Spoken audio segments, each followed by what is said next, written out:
Self-future faking is kind of another word for justification, like we would see in the trauma bonded framework, but it involves something that will happen down the line, and it is almost always coupled with self-blame. I'm being too demanding. They have a tough backstory. Or around denial and self-reassurance. The devil you know is better than the devil you don't. How many of you have used that one to rationalize your narcissistic relationship? So as always, thank you to all of you who have been sending in these proverbs. And you often give me ideas to think of ones I didn't even think of before. This homespun wisdom, as much as it might say, well, why does she even bother? I'll tell you why I bother, because a lot of these proverbs are sometimes good, but also can sometimes keep us stuck. Now, this proverb has a few variations. Some also say it as the devil you know is better than the angel you don't. And the origins of this proverb range from being an Irish proverb, an African proverb, even a line from a Trollope novel. So any of those places. But what does this proverb mean? Basically, that the person who you don't like, or who's tough on you, but you already know is better than the one you don't. And when we use the variation that involves the angel that you don't, that even a bad person you already know is better than having to take on and learn about someone new, even if that new person is good. Now, this proverb captures a main reason that many people get stuck in narcissistic relationships and often use as a justification for the relationships. Basically, familiarity. Now, let's face it, the narcissist is the devil you know. You may know how they will gaslight you, how they will manipulate you, how they will cheat, lie, invalidate. You may have your expectations ratcheted down. So even though it doesn't feel good to live with such low expectations, at least you know the territory. It all feels terrible, but you get it and you know how it moves. I can't tell you how many people in narcissistic relationships will say, okay, I know this relationship is absolutely unhealthy and awful, but now what? If I go out there and start trying to meet someone new or find a new job or make new friends, I am just going to meet more bad people. And at least I already know this bad person. The idea of having to relive these processes and make more mistakes and experience new hurts and new narcissists feels too overwhelming for many people. So they fall back on the devil they know. Familiarity may be one of the more seductive human experiences out there. When something is familiar, even if it is bad, we are somewhat drawn to it. This familiarity dynamic is a key piece of trauma bonding. When something is familiar, for example, for someone who may have grown up in a family that was invalidating, rejected, or had an unempathic parent, it can be so easy and almost magnetic to fall back into one of these patterns and then justify them or describe them as a connection you can't understand, but it feels deep. That familiarity can get us stuck in toxic relationships. That's the idea of the devil you know. The devil you know is also a proverb about fear, and fear is a central dynamic in narcissistic relationships. The fears for so many people who are thinking of dismantling a narcissistic relationship include the fear of being alone, the fear of being broke, the fear of not seeing children, the fear of disapproval, the fear of never meeting new people. So that fear can get rationalized by this proverb about the devil you know. For me, this proverb is a chilling cautionary tale about narcissistic abuse because so many people stay, especially in intimate relationships, because they're so afraid of being alone, or that the narcissist will move on if they leave, or that they won't meet someone else themselves. And then there are other variables that people bring into it.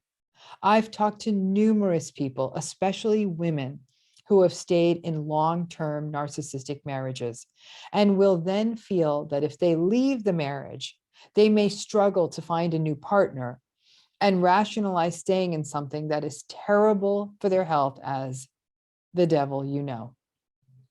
Another issue that this proverb raises that is so relevant to narcissistic abuse is that it comes down to basically devil versus devil, right?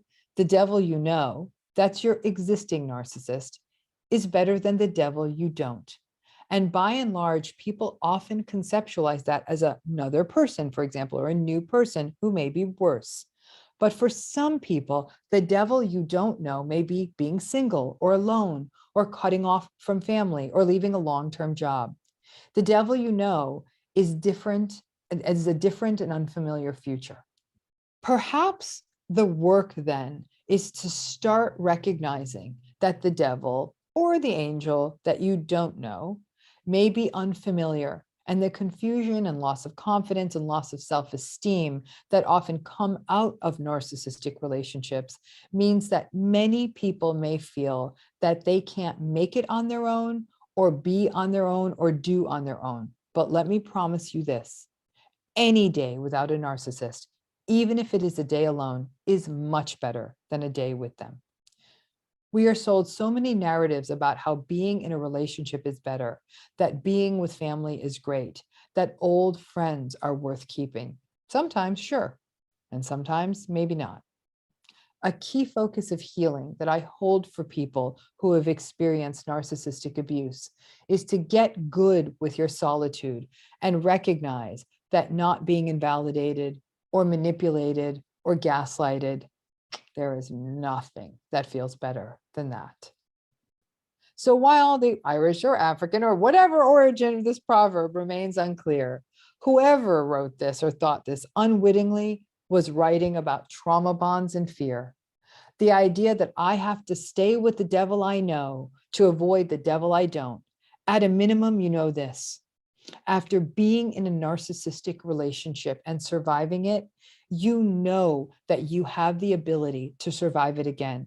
So staying with the devil you know may be familiar, but familiarity is a sucker bet when it comes to toxic relationships. Yes, the devil you don't know may be scary, but sometimes that devil or angel you don't know may be your salvation, whether it is a new person or better yet, just you. That fear of being alone keeps so many people trapped. And honestly, I think more often than not, in so many cases of narcissistic relationship, that devil you don't know is that idea of being with just you. And the awakening and the healing and the recovery from narcissistic abuse is that it's not about just you. Being with you, that is the prize. Now we know future faking when the narcissistic folks do it. They say, I'm going to change. I'm going to therapy. We're going to have kids after this or that happens. That you're going to get your raise once we get this new contract. Or next Thanksgiving, we're not going to invite your uncle. Don't worry. And you know the drill. They don't go to therapy. They don't change. They stall things that matter to you. You never see the raise. And the abusive uncle is right there front and center at the next Thanksgiving. But a key part of trauma bonding is when we future fake ourselves. It's a way to hold on to hope and stay in the relationship. It's a way to deny and ignore and not have to deal with the mess in front of us and pin our hopes on a future day. So what does self-future faking look like? Well, one version of it is when we do it about the narcissistic person or the narcissistic relationship. So we'll say things like, they're going through a tough time at work. Once this deadline passes, everything's going to be so much better. Or, I know they're working lots of late nights so we can buy a home one day. As a way, and you say that to yourself, as a way not only to talk yourself out of their inappropriate and shady behavior, but also connect it to the future fake. You get two for the price of one there. Or you might say to yourself, they said they're looking for a therapist, and I know that once they work through their trauma, it's all going to be so much better. I just need to be patient. And I'm really a cold, horrible person if I don't give them the time they need to work through their stuff. So you get the double fun of self-blame on that self-future fake. Or another one could be, I know that next year's summer vacation is going to be different. I am sure it's going to be so much better. So that's one set of future faking about the relationship. But then there's the future faking that we do that also involves ourselves.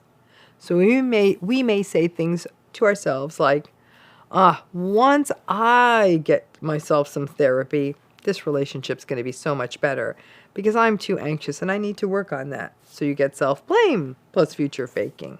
Or another could be, I've got to do the work. I've got to plan more date nights for us. I just need to be more affectionate to him and just express more gratitude. And then things are going to get so much better.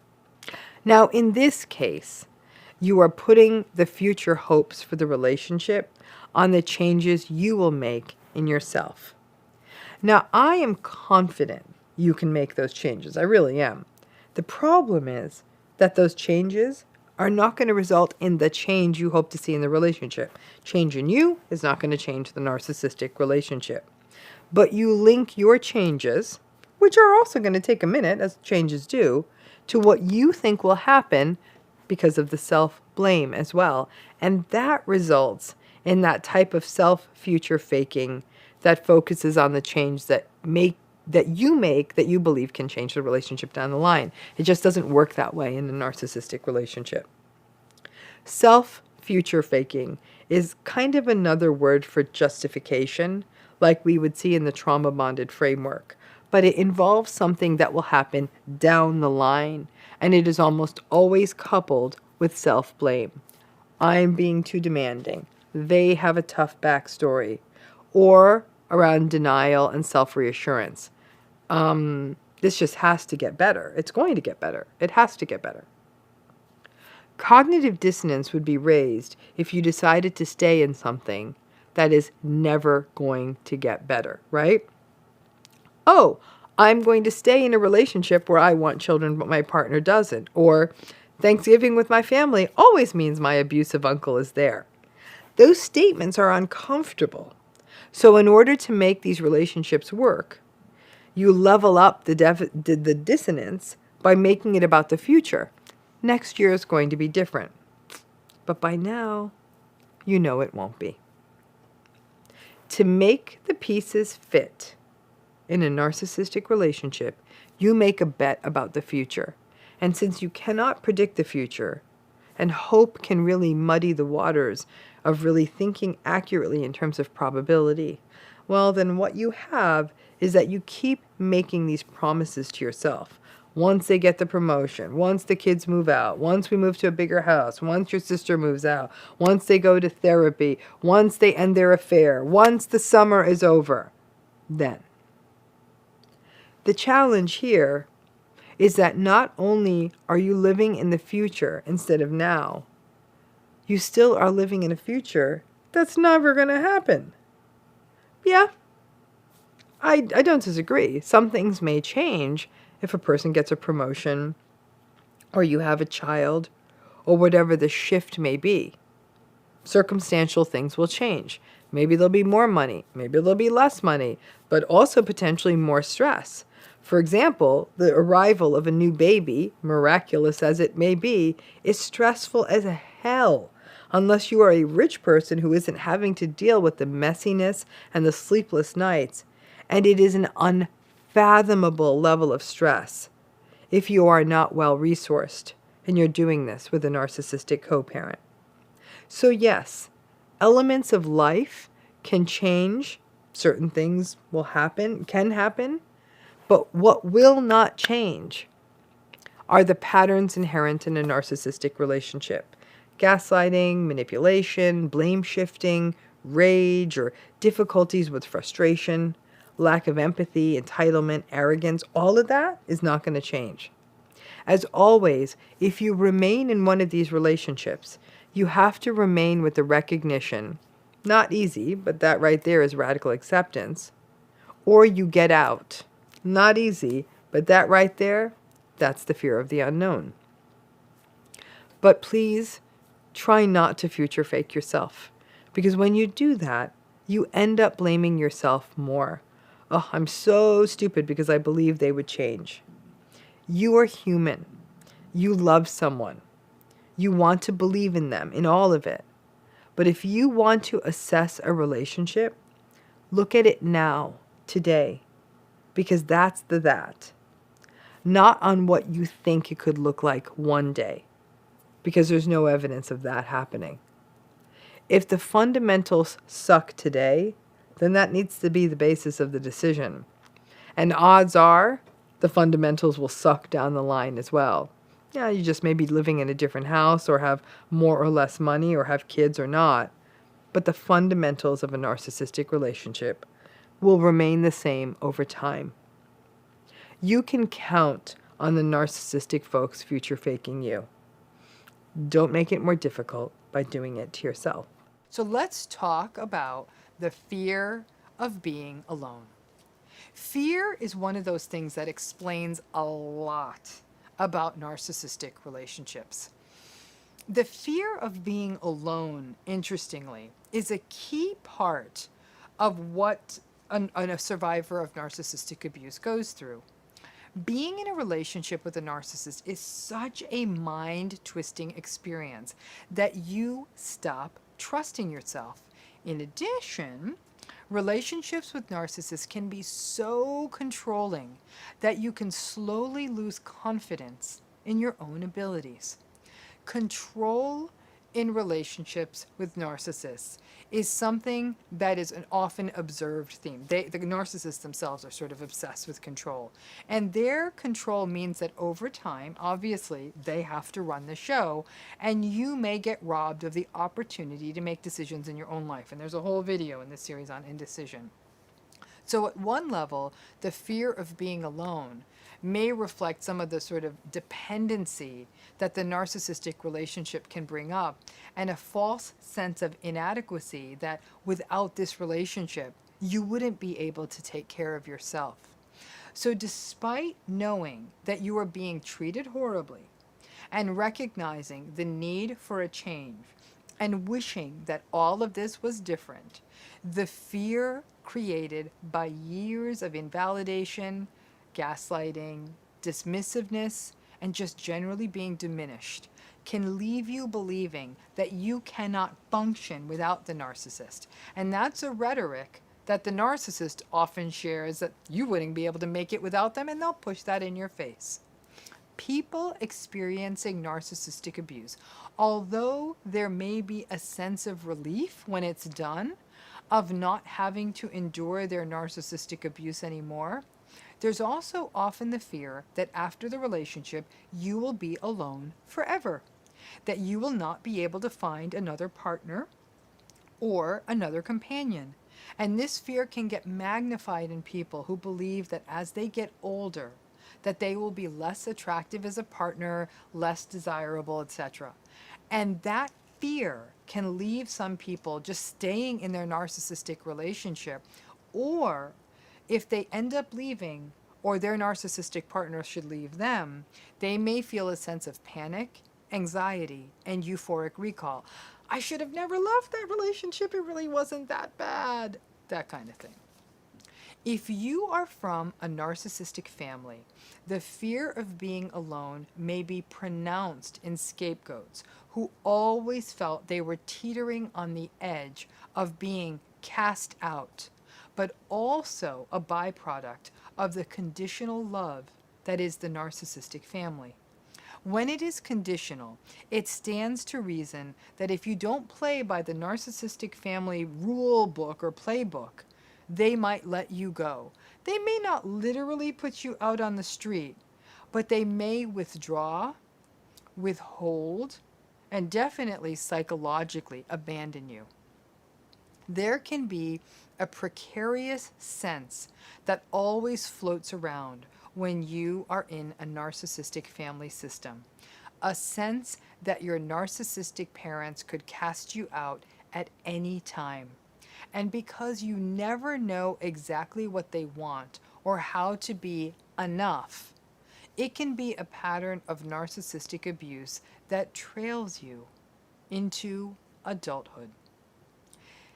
This fear of being alone can be something that predates the narcissistic relationship. But in most cases, this fear is exacerbated by the narcissistic relationship, or this fear comes up through you being in a narcissistic relationship. Many people have said to me that they were independent and strong, happy people, And then they got into this relationship, and years of manipulation, control, gaslighting, all of it turned them from a cheerful, self reliant, independent person into a person who slowly felt more and more dependent on a partner who was unempathic and dismissive. The toxic combination of control, gaslighting, and devaluation can take you into a space in which you start to wonder if you can actually take care of yourself. Because in a narcissistic relationship, they are so good at fooling your friends and families. Not in all cases, not in all cases, but not a small majority. The idea of leaving a relationship from a narcissist and striking out on your own can also feel potentially isolating and ramp up that fear of being alone, because everyone wonders why you are leaving and don't quite understand it when you tell them it's because of narcissistic abuse or gaslighting. So, what do you do if you have this fear of being alone, secondary to narcissistic abuse? First, practice being alone. And that may be difficult because of your living arrangement or your partner's sense of control, and obviously because of the nature of the world these days. But if there's any chance for you to just be alone and see how it feels, then give it a try. But some of this can also sort of be done inside your head. Play it out in your head. What would it be like to come home to an empty house? To eat dinner alone? To watch TV alone? Imagine someday in the future having to go to events alone, sit at a friend's wedding alone, go to a party alone. There may be some feelings of anxiety, but go deeper now. Think about what it would feel like to not be criticized during dinner, or not be invalidated while you watch TV, or having to watch your partner either showing off at the party while they continue to invalidate you or complaining about the party. Think that part through too. If you can envision that life of some sense of serenity and peace being alone, then you may be able to push back on that fear. And remember, you may not be alone forever. Number 2 is my tried and true favorite. I'm going to suggest therapy. Chip away at the core in therapy of what is fueling your fear of being alone. Years of being in a relationship in which someone is telling you that you are incompetent and who has invalidated and gaslighted you have left you so confused that you start to believe they're true. They're not, but you start to believe what they're doing and saying is true. If your choice is a manipulative relationship or being alone, I'm going to tell you right now, that's a no-brainer. From a mental health perspective, alone is always going to win. Number 3, I want you to consider support groups, online or otherwise, and someday maybe in person, but to bolster support and spend time with other like-minded people. Number 4, I want you to start doing something you enjoy, and ideally it's something that gives you and fills you with meaning and purpose. And this can include hobbies, volunteering, maybe trying to take on some new, maybe even more advanced responsibilities at a job, going to school or going back to school. The greater the sense of efficacy, which is a word, this feeling of, I feel like I can do this, I can accomplish this, that gives you a little more strength to push back on this fear of being alone. In essence, it gives you a resilience. Fear of being alone is something that may have plagued you before, long before this narcissistic relationship. In fact, your fear of being alone may be why you got into the relationship despite all the red flags and why you stayed in it despite all of the red flags. But it may also be a byproduct of the narcissistic abuse in the relationship. You may have gone from independent to reliant and dependent simply within the context of this narcissistic relationship. And don't view the end of your narcissistic relationship, or maybe even distancing yourself from your family, as a sentence to always being alone. There's many people out there who believe my friends are more family to me than my family is. There are people out there who say, oh my goodness, I don't think I'm ever going to meet anyone again. I'll never be able to trust again. And lo and behold, they meet that person who compliments them And they recognize that there's a huge difference between being in a narcissistic relationship and in a loving relationship. But as I said, there's almost a lot of single shaming in our culture. Oh, you're alone. What's wrong with you? There ain't nothing wrong with you. You're good. You are not withering in a narcissistic relationship. That already puts you ahead of the curve for overall. But the fact is that for a lot of people, being alone feels like a failure. It feels like an abandonment. It triggers a lot of old fears. And all of this fear of being alone, very, very much gets magnified within the context of narcissistic abuse. Lifetime history of trauma is a vulnerability factor for a whole host of issues in life, including mental health issues, physical health issues, decision making. And sadly, we know that a history of trauma is often predictive of future vulnerability to trauma. There are many reasons for this. We know that trauma directly impacts the brain and how we process information, memory, and emotion. We know that trauma is stressful and impacts neuroendocrine systems in our body that affect immune function and a whole host of other health issues. We also know that trauma happens in traumatic environments. And a person who is in such an environment, having endured one trauma, it's probable that they will experience more. Now, trauma is also found to impact decision making and can result in more risky decision making that can place a person at risk for harm. Often, this can happen because of difficulties in processing fear-based stimuli and of issues that may be associated with post-traumatic stress. And these might be patterns such as having what we call a sense of a foreshortened future, meaning that you almost think that you're not going to live a very long time, or other existential sorts of threats, a sort of fatalistic, why bother? Bad things are going to happen to me.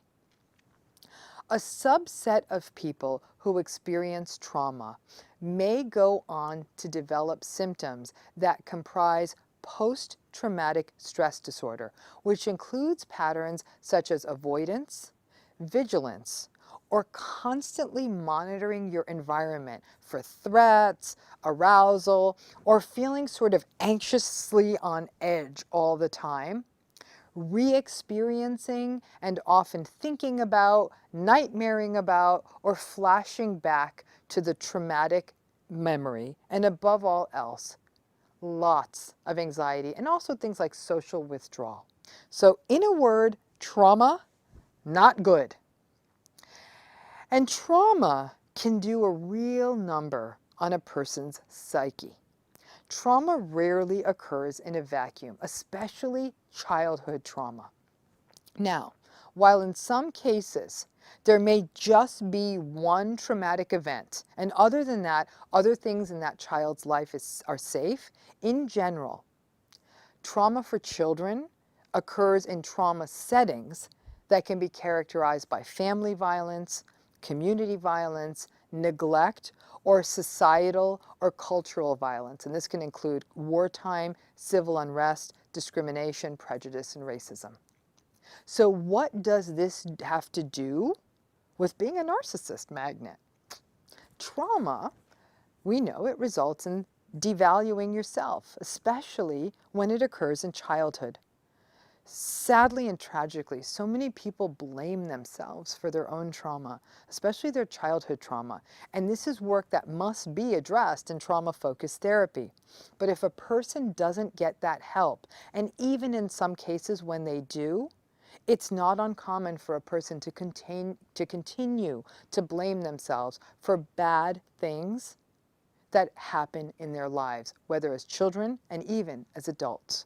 So that combination of self-devaluation, self-blame, and a possibility of risky decision-making makes it pretty clear why people with histories of trauma may be more vulnerable to narcissistic people in their lives and in turn to narcissistic abuse. Now, from the jump, a person who's experienced chronic childhood neglect or trauma may very well have had narcissistic and high conflict, antagonistic, and dysregulated people in their lives. So as we said earlier in this series, people who emerge from narcissistic family systems are kind of already primed to be narcissist magnets. The likelihood of self-devaluation and not enoughness that is so endemic in people who are survivors of trauma is exactly where a narcissistic individual can easily manipulate, gaslight, and devalue.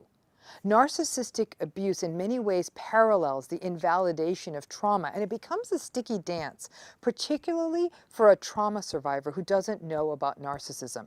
It can literally replay a toxic script from the past, making it very difficult to see the red flags. And a person who is a trauma survivor can experience classical toxic dynamics. When they experience that, like gaslighting, they will blame themselves and then be more vulnerable to ongoing manipulation. In addition, trauma survivors may be more likely to isolate themselves from other people, and that can make the control dynamics of the narcissistic relationship even more potentially dangerous. I have always held that one of the primary reasons that people do enter narcissistic relationships is because they do not understand these patterns or what they're about, and that they also don't understand that these patterns are very unlikely to change and that they're manipulative and can play upon earlier trauma dynamics. Armed with that knowledge, many survivors of trauma can learn that these patterns are real and learn how to identify and hopefully protect themselves when they arise in their lives. But there's also the added need of trauma-focused therapy. All the education in the world will not make an impact unless a person can do a deeper dive to understand how their trauma is impacting them into adulthood. To unpack all of that and to also be enlightened about the dynamics of narcissism are key issues that can be protective. The reflexive self-devaluation often observed in trauma survivors is a key ingredient in how there is a vulnerability for what I call the suck and stuck dynamic, of initially getting sucked into the dynamics of a narcissistic relationship and then for getting stuck even when the red flags are popping up everywhere. And far beyond anyone who has experienced trauma, let's face it, one of the greatest vulnerabilities anyone has, one of our most magnety elements, is that too many of us feel as though we are not enough and need to earn the love or the regard of another person. That damaged inner script is what keeps people stuck, and that script is often multiplied in people who have survived trauma. In this particular case, therapy is critical. While education helps, understanding your experience and placing it into a context is essential. Now, when we talk about trauma, we often talk about pain and loss and negative effects, but never lose sight of what is also termed post-traumatic growth. The psychological growth that comes from being able to see that you are not defined by your trauma and to build out all of the healthy parts of yourself.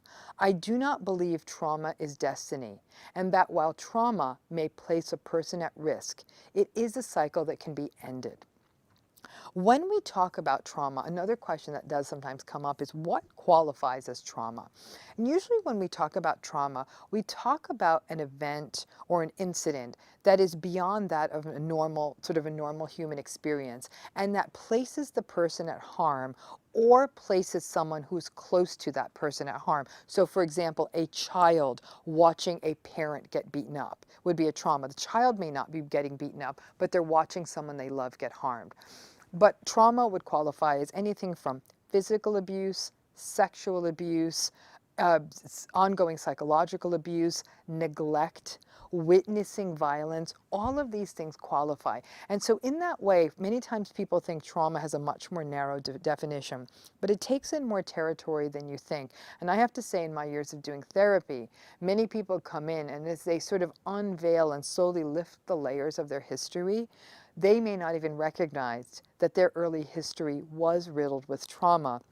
And as we get to the core of that, it also helps them often understand how they keep getting into toxic relationships.